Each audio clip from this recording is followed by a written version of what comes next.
Hi, I'm Stacy with WTI. I am absolutely in love with this gorgeous farmhouse style mirror from TopCity store. It really glams up my hallway and it looks great everywhere in the home. This mirror is a 43 by 17 inch size and it's made out of complete solid wood. You can see that gorgeous detailing on the mirror, and what I really love is that this mirror can be hung whether it's lengthwise or vertically like you see here in my hallway.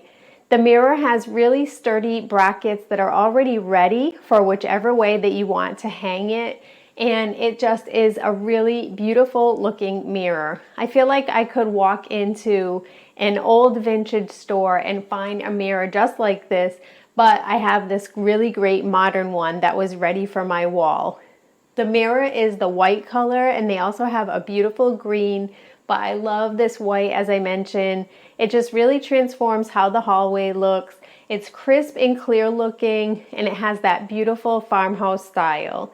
The mirror looks great. I tried it also horizontally in my bedroom area and it looks just as pretty if you hang it that way. So whichever way you decide to choose, this is really going to transform your room. It can become a focal point that you can add on more decor and enjoy the beautiful, pretty mirror that this is. And that's just my point of view.